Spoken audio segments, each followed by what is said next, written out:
जय श्री कृष्ण। नमस्कार दोस्तों, स्वागत है आप सभी का हमारे YouTube चैनल पर। दोस्तों, आज मैं आपको माघ मास महात्म के 29वें अध्याय की कथा सुना रहा हूँ। सारस ने कहा, हे वानर, तेरा प्रश्न न्याय संगत है। जिस कर्म के कारण मुझे यह कष्टदायी पक्षी की योनि प्राप्त हुई है, उस रहस्य को सुन। पूर्व जन्म में तूने सूर्य ग्रहण के समय 100 बोरी अन्न दान किया और नर्मदा नदी के तट पर बसे ब्राह्मणों को देने के लिए मुझसे कहा था। मैंने उसमें से लो बस बहुत सा अन्न स्वयं रखकर थोड़ा सा अन्न ब्राह्मणों को बांट दिया था। इस प्रकार उन ब्राह्मणों का अन्न हरण करने के कारण मुझे पहले काल सूत्र नरक को भोगना पड़ा था। वहां रुधिर और पीव के सरोवर में उल्टा करके यमदूतों ने मुझे बहुत समय तक लटकाए रखा। भयानक कौवों और गिद्धों ने चोंचों के प्रहार से मुझे क्षत विक्षत कर दिया। कीड़े खाने लगे। इस प्रकार के भयानक कष्टों को 30,000 वर्ष तक झेलने के बाद में मुझे यह पक्षी योनि प्राप्त हुई। जो कष्ट मैंने नरक में भोगे हैं, उनकी कल्पना मात्र से अब भी मैं सिहर उठता हूँ। देव कृपा से मुझे नरक से छुटकारा मिला है और सारस बना हूँ। यह योनि मुझे इस कारण भुगतनी पड़ रही है कि मैंने एक बार पूर्व जन्म में अपनी बहन के घर से कांस्य पात्र चुराकर एक जुआरी को दे दिया था। यह मेरी मादा जो इस समय सारसी है, पूर्व जन्म में एक ब्राह्मणी थी। इसने भी कांस्य पात्र की चोरी की थी। इसी कारण इसे सारसी बनना पड़ा है। हे बानर, अब तक मैंने तुमको भूतकाल का सारा वृतांत सुनाया है। अब भविष्य का हाल सुनो। इस जन्म के बाद में सारसी और तुम हंस योनि को प्राप्त होंगे। उस योनि को पूर्ण करने के पश्चात ही हम सभी को माँ दुर्लभ मानव योनि प्राप्त होगी।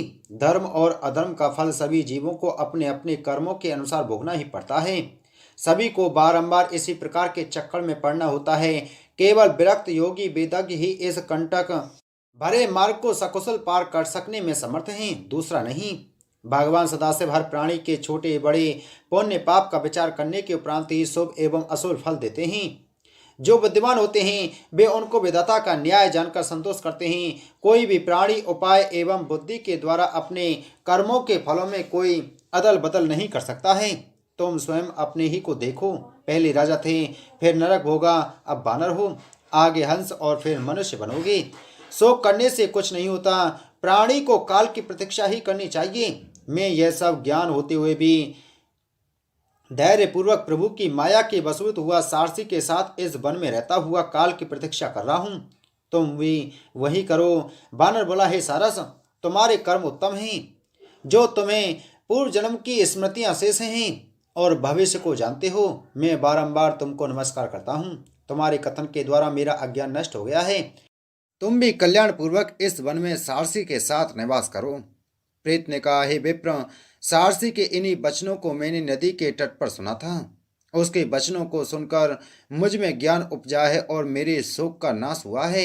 श्री गंगा जी के पवित्र जल का आश्चर्यजनक महत्तम जानकर ही मैं आपसे उसकी याचना करता हूँ। मैंने इसी पर्वत पर श्री गंगा जी के पवित्र जल का आश्चर्यजनक चमत्कार देखा है। मैं जानता हूँ कि इस पवित्र जल के पीने से अवश्य ही मैं इस प्रेत योनि से मुक्त हो सकूंगा। ऐसे समय में परियात्रा में उत्पन्न हुए किसी ग्राम योजक ब्राह्मण ने इस विंध्याचल पर एक अयोग्य पुरुष से यज्ञ कराया था। फल स्वरूप ब्राह्मण राक्षस हुआ। हमारे साथ उस ब्राह्मण ने उस राक्षस योनि में 8 वर्ष व्यतीत किए थे।